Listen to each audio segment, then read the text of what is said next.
Hello and welcome. Today we're winding down the pre-launch guide series for Guild Wars 2. In a little under 2 weeks the game is set to go live, and with that will come all new videos and guides, so as far as the pre-launch stuff goes, this is it. I wanted to get something together for you guys to help once more smooth your transition into Guild Wars 2. So in this video we're going to be talking about mobility in combat. We'll talk a bit about circle strafing for melee, kiting in circles for ranged, and we'll touch on using Aoe Fields as a form of soft control. To get started, we need to address the elephant in the room. For years now I've seen the debate of keyboard turning and clicking abilities versus turning with the mouse and activating abilities with hotkeys.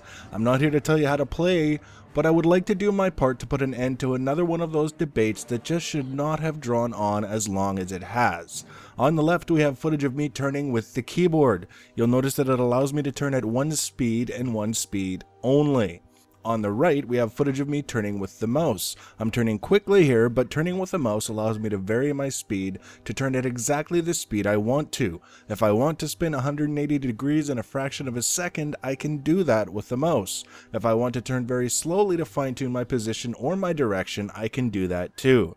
I've seen countless people argue that they can do everything with the keyboard that can be done with the mouse when it comes to turning, and I'm telling you straight up that you can't. They might be able to get by, but they can't say that they can do everything with the keyboard that someone could do with the mouse. Having said that, ultimately you'll decide what works best for you, but just keep in mind that for some people the reason they feel compelled to come up with excuses for why they can't use the mouse to turn is because it requires a bit of practice to get the hang of, and they aren't willing to invest the time. I'd rather spend 30 minutes running in a tight circle around a tree so I can spend the next several hundred hours succeeding where I might have otherwise failed, then skip that 30 minutes to learn a new skill and spend the next several hundred hours failing where others succeed. I used to turn with the keyboard and it took me a while to make the switch, but now that I've got it down, it's so vastly more intuitive to turn with the mouse that I could never go back to turning with the keyboard. So that brings us to our first strategy, which is circle strafing as melee. I'll be absolutely honest with you, I tend to overdo this. It's typically not necessary to move around as much as I do. The goal is simply to orient and reorient yourself so that you're never in front of the mob for any longer than you absolutely have to be. In order to do this, we simply strafe to the left or right and use the mouse to turn so that we remain within melee range of the target as we move. Like I mentioned earlier, if you haven't done this before, it will require a bit of practice, and a great way to get that practice in a low-risk environment is to use a tree or an NPC or some other static object just to get the hang of the movement. As long as you haven't adjusted your key bindings, to strafe to the left you would press and hold the Q key, to strafe to the right you would press and hold E. Strafing gives you the benefit of being able to face a target while moving perpendicular to that target at the same speed as if you were running forward. Combine strafing with mouse turning and you've got yourself the beginnings of the kind of mobility that immediately elevates your game by a significant amount. If your target is getting ready to charge up a full circle AoE, or you find yourself swarmed by more than one mob, that's when you want to start thinking about using dodge to extend and maybe leveraging some sort of control or switching to a ranged weapon. But exactly what your options might be depends largely on your profession and the skills you've chosen, so that goes beyond the scope of this guide.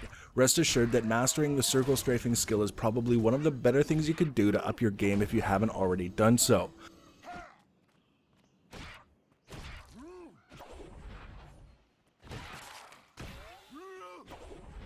Moving on, we come to kiting in circles, which is basically done the same way as circle strafing for melee, only instead of trying to keep our target or targets in melee range, we're going out of our way to keep them out of melee range. This is done again by strafing and turning with the mouse, but orienting yourself isn't quite as straightforward. After much deep thought and contemplation, I've determined that the easiest way for me to explain this is with a visual aid, so let's pretend for a bit that we've divided the screen up into a grid of sorts. Like that. Now the goal when kiting in a circle is to keep your targets far enough away that they can't hurt you, while keeping them oriented so that you can still fire ranged attacks at them, and also working a tight enough circle that you don't wind up covering a massive area and either forcing your target to leash or picking up a bunch of extra mobs that you don't want to be fighting. And what I found is that if you try to keep the mob more or less in the top right or top left corner of the grid, you're basically in the sweet spot to accomplish this. You'll be in line of sight of the mobs to hit them with ranged attacks, they'll be and remain far enough away that they can't melee you, and you'll be restricting your area of movement by working a fairly tight circle.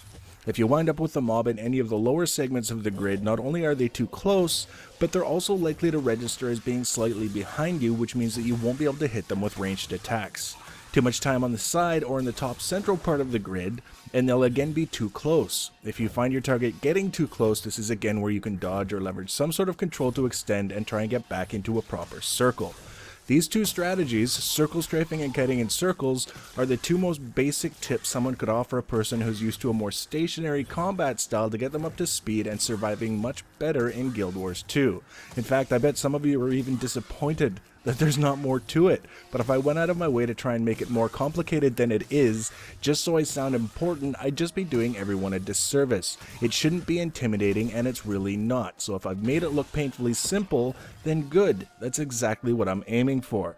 And once you get the hang of these techniques, then you can start mixing things up a bit, and that leads us to our third tactic, which is using Aoe Fields as a form of soft control. I recall reading on the forums some complaints from people who were unhappy that mobs could explicitly move out of player Aoe Fields, and I thought to myself, what a tragedy. If developers don't give mobs some sort of AI, players complain that it's just button mashing. And if they give mobs AI that makes them respond a bit more intelligently, players complain that they can't just stand there and mash buttons. When I see a mechanic like mobs responding intelligently to Aoe fields, I try to figure out a way to make that work in my advantage. And in the case of kiting, I can set myself up with a win-win situation no matter what the mob decides to do.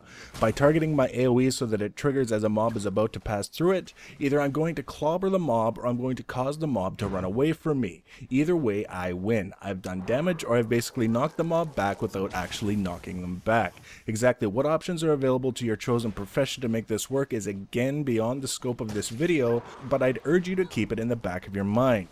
Come launch, when I can cherry pick footage and take whatever time I need in order to get the footage that clearly illustrates the concepts I want to illustrate, I'll be expanding this series of guides to include other areas of the game like open world group play, dungeons, world versus world, etc. For now, it's time to settle in and wait for launch, so if you like what you see, make sure you're subscribed so you can be notified when I start cranking out the videos after launch. Take care, guys.